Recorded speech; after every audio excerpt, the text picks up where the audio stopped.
നീതിയുടെ ജീവന്റെ കിരീടം സമ്മാനിക്കപ്പെട്ട വിജയസഭയിലുള്ളവരെ ഓർക്കുന്ന നവംബർ 1 കഴിഞ്ഞു വരുന്ന ദിവസം ഈ ലോകത്തിൽ നിന്ന് വിട പറഞ്ഞ എല്ലാവരെയും, പ്രത്യേകിച്ച് ശുദ്ധീകരണ സ്ഥലത്തായിരിക്കുന്ന സഹന സഭയിലുള്ളവരെ ഓർക്കുവാനും അവർക്കായി പ്രാർത്ഥിക്കുവാനും സഭാമാതാവ് സമരസഭയിലുള്ള നമ്മളെ വിളിക്കുകയാണ്. പുണ്യവാന്മാരുടെ ഐക്യത്തിലേക്ക് വിളിക്കപ്പെട്ടിരിക്കുന്ന നമ്മൾ ശുദ്ധീകരണ സ്ഥലത്ത് വേദന അനുഭവിക്കുന്നവരോട് ചെയ്യുന്ന ഈ സ്നേഹപ്രവൃത്തി തികച്ചും ഉചിതമാണ്. തന്റെ മക്കൾ മരിക്കുന്നത് വരെ മാത്രമല്ല, അത് കഴിഞ്ഞും നമ്മെ വഹിക്കുന്ന ജീവനെ നിത്യം പരിപാലിക്കുന്ന ദൈവം നമ്മളെ വിളിക്കുകയാണ് അവന്റെ അനന്തകാരുണ്യത്തിൽ പങ്കുചേരുവാനും മരണമടഞ്ഞവർക്ക് പ്രത്യാശയേകുവാനും. ശുദ്ധീകരണ സ്ഥലത്തുള്ള ആത്മാക്കൾക്ക് നമ്മുടെ പ്രാർത്ഥനയും പരിഹാര പ്രവൃത്തികളും ഉപകാരപ്പെടുമെന്നും ദൈവവുമായുള്ള അവരുടെ അകൽച്ചയുടെ തോത് അത് കുറയ്ക്കുമെന്നും ട്രെന്റ് സൂനകദോസ് ഔദ്യോഗികമായി പ്രഖ്യാപിച്ചിരുന്നു. എന്നാൽ ഏറ്റവും പ്രധാനമായി അവർ സഹായിക്കപ്പെടുന്നത് അൾത്താരയിലെ സ്വീകാര്യമായ ബലി വഴിയാണെന്നും ഈ എക്യുമെനിക്കൽ സൂനകദോസ് പ്രബോധനം നൽകുന്നുണ്ട്. വിശുദ്ധ തോമസ് അക്വിനോസും അത് ആവർത്തിക്കുന്നു. പരിശുദ്ധ കുർബാനയിലെ ബലിയേക്കാൾ കൂടുതലായി ശുദ്ധീകരണ സ്ഥലത്ത് നിന്ന് ആത്മാക്കളെ മോചിപ്പിക്കുവാൻ ഉതകുന്നതായി മറ്റൊരു അർപ്പണവുമില്ല. അതിനുള്ള കാരണം ഇതാണ്: പരിശുദ്ധ കുർബാനയിൽ വൈദികനും വിശ്വാസികൾ മുഴുവനും തീഷ്ണമായി ശുദ്ധീകരണ സ്ഥലത്തിലെ ആത്മാക്കൾക്ക് വേണ്ടി പ്രാർത്ഥിക്കുക മാത്രമല്ല ചെയ്യുന്നത്, ദൈവിക നീതി അനുസരിച്ച് പരേതൻ വീട്ടേണ്ട കടങ്ങളുടെ അളവിന് തുല്യമായ ബലിയുടെ യോഗ്യത യേശുവിലൂടെ ദൈവപിതാവിനെ അർപ്പിക്കുകയും അവിടുത്തെ നീതിയുക്തമായ ക്രോധത്തെ തണുപ്പിക്കുകയും ചെയ്യുന്നു. മരണവെപ്രാളത്തിൽ പിടയുന്ന ഒരാളുടെ ചുണ്ട് നനയ്ക്കുന്ന സ്നേഹപ്രവൃത്തിയേക്കാൾ വളരെ ശ്രേഷ്ഠമാണ് ശുദ്ധീകരണ സ്ഥലത്തെ ആത്മാക്കൾക്ക് പരിശുദ്ധ കുർബാന വഴി ആത്മീയമായി അവരുടെ മേൽ വീഴുന്ന ക്രിസ്തുവിന്റെ വിലമതിക്കാനാവാത്ത തിരുരക്തം. അത് അവരെ തണുപ്പിക്കുന്നു, പുതുതാക്കുന്നു, മോചനദ്രവ്യമായി തീരുന്നു. സത്യമായി ഞാൻ നിങ്ങളോട് പറയുന്നു, അവസാനത്തെ ചില്ലിക്കാശും കൊടുത്തു തീർക്കാതെ നിങ്ങൾ അവിടെ നിന്ന് പുറത്തു വരികയില്ല. യേശുവിന്റെ ഈ വാക്കുകളിൽ നിന്നും ശുദ്ധീകരണത്തിന്റെ കൃത്യത നമുക്ക് മനസ്സിലാക്കാവുന്നതാണ്.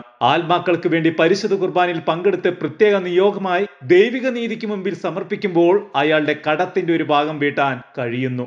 പക്ഷെ ജീവിച്ചിരിക്കുമ്പോൾ ഒരാൾ അർപ്പിക്കുകയോ പങ്കെടുക്കുകയോ ചെയ്യുന്ന ബലി മരിച്ചതിന് ശേഷം അയാൾക്ക് വേണ്ടി അർപ്പിക്കപ്പെടുന്ന ബലിയേക്കാൾ കൂടുതൽ മൂല്യമുള്ളതാണ്. വിശുദ്ധാൻസലേം പറയുന്നത് ജീവിതകാലത്തെ ഒരു പരിശുദ്ധ കുർബാന മരണാനന്തരമുള്ള അനേകം പരിശുദ്ധ കുർബാനകൾക്ക് തുല്യമാണെന്നാണ്. അത് നമ്മൾ ഓർക്കണം. കാരണം ഇന്നേ ദിവസം നമ്മുടെ ആത്മാവിന്റെ അവസ്ഥയെക്കുറിച്ചും ശ്രദ്ധിക്കണമല്ലോ.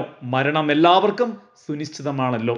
എന്നെ അയച്ചവന്റെ പ്രവൃത്തികൾ പകലായിരിക്കുമ്പോൾ നാം ചെയ്യേണ്ടിയിരിക്കുന്നു. ആർക്കും ജോലി ചെയ്യുവാൻ കഴിയാത്ത രാത്രി വരുന്നു. ഒരു മനുഷ്യന് തന്റെ പാപങ്ങൾക്ക് പരിഹാരം ചെയ്യുവാനും യോഗ്യതകൾ സമ്പാദിക്കുവാനും സ്വർഗീയ കിരീടം നേടുന്നതിനായി പ്രവർത്തിക്കുവാനുള്ള കഴിവ് മരണത്തോടെ അവസാനിക്കുന്നു.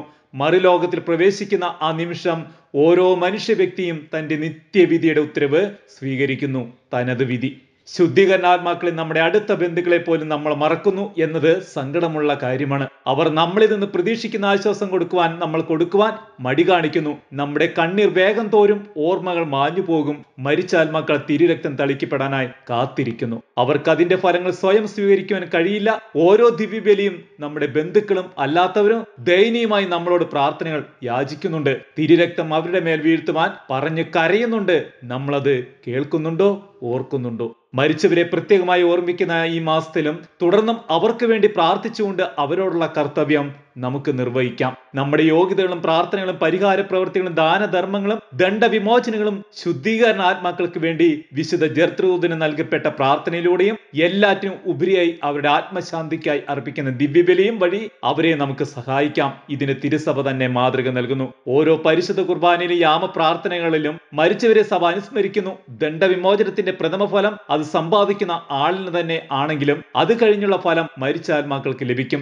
ദിവ്യബലിയുടെ ഫലദായകത്വം അവർക്ക് ലഭിക്കുന്നത് അവരുടെ മരണസമയത്തുണ്ടായ മാനസിക സ്ഥിതിയെ ആശ്രയിച്ചിരിക്കും. രക്ഷിക്കപ്പെടാൻ സഹായിക്കുന്ന ആത്മാക്കൾ നമുക്ക് വേണ്ടി ദൈവത്തിന്റെ വിധി സിംഹാസനത്തിന് മുമ്പിൽ താണ് അപേക്ഷിക്കും.